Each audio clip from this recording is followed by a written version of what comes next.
Welcome back to my YouTube channel Newton academy में। चलिए दोस्तों, आज मैं आपके लिए लेकर आया हूँ प्रतिस्थापन विधि और विलोपन विधि कैसे सॉल्व करते हैं। तो सबसे पहले हम आपको प्रतिस्थापन विधि बताएंगे। तो चलिए स्टार्ट करते हैं। प्रतिस्थापन विधि को कैसे सॉल्व करेंगे। प्रतिस्थापन विधि क्या है, चलिए देखते हैं। तो सबसे पहले यहाँ पे हमारा दो समीकरण दिया गया है। पहला x minus Y is equal to 4 और दूसरा समीकरण है 3x plus 2y is equal to 27। तो प्रतिस्थापन विधि क्या होती है कि इसमें यदि हम समीकरण एक को ले रहे हैं, यदि x और यदि x या फिर y के मान को निकाल के समीकरण दो में रखते हैं, यदि हम समीकरण दो को ले रहे हैं x या फिर y के मान को निकाल के समीकरण एक में रखते हैं, तो हम यहाँ पे लेते हैं समीकरण एक से। तो समीकरण एक क्या है हमारा, x minus Y is equal to में 4। ये हमारा समीकरण नंबर एक है। अब यहाँ पे हम करते क्या है, यदि x की वैल्यू निकालेंगे तो ये 4 है, माइनस वाई ट्रांसफर कर देंगे तो ये प्लस वाई हो जाएगा। अब यहाँ पे हमें x की वैल्यू प्राप्त हो गई है। अब ये इस x की वैल्यू हम रखेंगे समीकरण दो में। x का मान समीकरण दो में रखने पर, समीकरण दो में रखेंगे तो समीकरण हमारा दो है 3x प्लस 2y बराबर में 27। तो जहां पे हमारा x है वहां पे हम रखेंगे 4 प्लस y। तो 3x की जगह रखेंगे 4 प्लस y और यहाँ पे ऑलरेडी हमारा 2y है और यहाँ पे बराबर में 27। अब यहाँ पे 3 चौको 12 प्लस 3 का y में गुणा करेंगे 3y हो जाएगा प्लस 2y बराबर में 27 हो गया ये। अब क्या करते हैं, ये 12 है हमारा, 3 2 5y हो जाएगा बराबर में ये 27 है और 12 उधर आपको ट्रांसफर कर देंगे तो माइनस 12 हो जाएगा। अब क्या करते हैं, यहाँ पे 5y बराबर में 27 में 12 घटाएंगे तो कितना आएगा, 7 में से 2 गए 5 और 2 में से गए तो ये आपका 15 आ गया। y इज इक्वल टू में 15 बटा में 5, 5 एकम 5 5 3 15, y बराबर आपका 3 आ गया है। अब क्या करते हैं, y का मान चाहे आप समीकरण एक में रख दीजिए चाहे दो में। अब यहाँ पे हम लिखते हैं y का मान समीकरण दो में रखने पर, y का मान समीकरण दो में रखने पे तो हम दो में ही रख देते हैं। तो 3x प्लस 2y बराबर में 27। तो जहां पे y रहेगा हमें 3 रखना पड़ेगा, तो 3x प्लस 2 इंटू y की जगह रखेंगे 3 बराबर में 27। तो 3x प्लस 2 दिए 6 बराबर में 27 और यहाँ पे 3x बराबर में 27 और प्लस से उधर जाएगा माइनस 6, 3x बराबर घटाएंगे 7 में 6 गए 1 और यहाँ पे आपका बचेगा 2।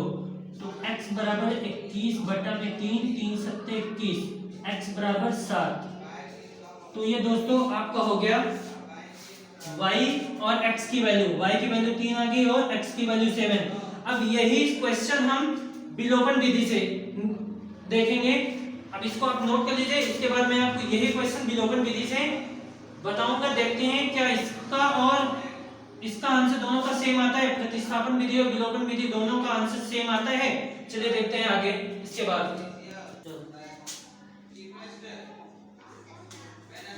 चलिए अब इसी क्वेश्चन को हम विलोपन विधि से देखते हैं। अभी मैंने प्रतिस्थापन विधि से इसको सॉल्व किया, अब मैं इसे विलोपन विधि से सॉल्व करूंगा। अब आइए देखते हैं विलोपन विधि। विलोपन विधि क्या होती है कि इसमें x और y के मान को बराबर किया जाता है। अब देखें अगर तो इस क्वेश्चन में ना तो x का मान बराबर है और ना ही y का मान बराबर है, तो हम करेंगे क्या, अगर x का मान बराबर करना है तो हम समीकरण में एक में 3 से गुणा कर देते हैं और समीकरण दो में हम 1 से ही गुणा करते हैं। अब हम यहाँ पे गुणा करते हैं, समीकरण 3 का गुणा 1 में करते हैं, सॉरी यहाँ पे समीकरण 1 में 3 से गुणा करते हैं। तो 3 का x में गुणा करेंगे तो 3x हो जाएगा और 3 का y में गुणा करेंगे तो 3y हो जाएगा और 3 चौको 12 हो जाएगा और 1 का गुणा इन सभी में करेंगे तो कोई भी चेंजेस नहीं होगा इसमें, बराबर में 27 तो ये आपका नया समीकरण बन गया 3 और ये आपका बन गया 4। अब क्या करते हैं घटाने पर, तो यहाँ पे माइनस और ये प्लस है तो माइनस हो जाएगा और यहाँ पे माइनस हो जाएगा, तो ये प्लस माइनस से आपका 0 हो गया।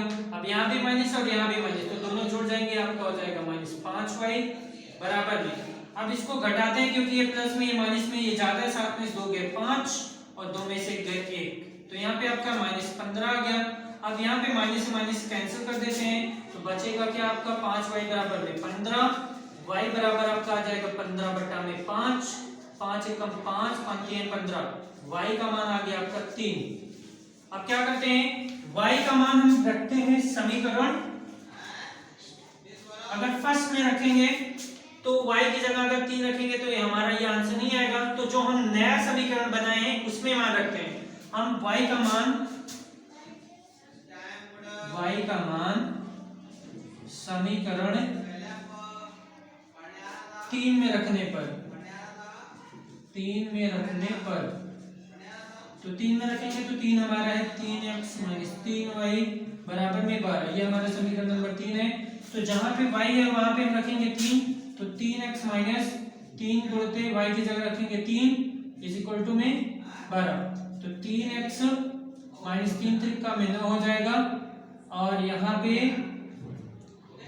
ये 12 हो जाएगा। तो ये आपका समीकरण 3 में रखने पे आंसर नहीं आएगा, तो इसको हम दूसरे समीकरण में रखते हैं। अब हम y का मान यदि समीकरण 2 में रख के चेक करते हैं, तो यदि हम यहाँ पे रखेंगे y की जगह 3 दूना 6, हम 2 में रखते हैं, यहाँ पे हम नए वाले समीकरण में रखते हैं, जो हमारा पहला वाला समीकरण होता है उसी में हम मान रखते हैं, बाकी जो जिसमें गुणा किया है उसमें मान नहीं रखते हैं। तो हम रखते हैं y का मान समीकरण 1 में रखने पर, तो y का मान समीकरण 1 में रखने पर, तो 1 हमारा है x - y = में 4, तो यहाँ पे x है, y की जगह रखेंगे 3 = में 4, x = 4 और ये माइनस में उधर जाएगा +3 हो जाएगा, x बराबर 7। तो अभी दोस्तों मैंने आपको इसी क्वेश्चन सेम क्वेश्चन को मैंने प्रतिस्थापन विधि से बताया था, तो y का मान भी 3 आया था उसमें और x का भी मान 7 आया था, और मैंने इसी क्वेश्चन को विलोपन विधि से बताया, तो इसमें y का मान 3 आया और x का भी मान 7 आया। यानी प्रतिस्थापन विधि से चाहे करिए या फिर विलोपन विधि से, दोनों स्थितियों में x और y का मान बराबर आता है। तो विलोपन विधि कैसे करते हैं, सबसे पहले हम x और या फिर x का मान बराबर कर लो या फिर y का मान, तो मैंने इसमें x के मान को बराबर किया, उसके बाद मैंने इसमें समीकरण 1 में 3 से गुणा किया और समीकरण 2 में 1 से, तो ये हमारा y का मान निकल गया, ये हमारा x की वैल्यू निकल गई। अगर दोनों क्वेश्चन प्रतिस्थापन विधि और विलोपन विधि से समझ में आया हो तो चैनल को सब्सक्राइब कर दीजिए और ज्यादा से ज्यादा शेयर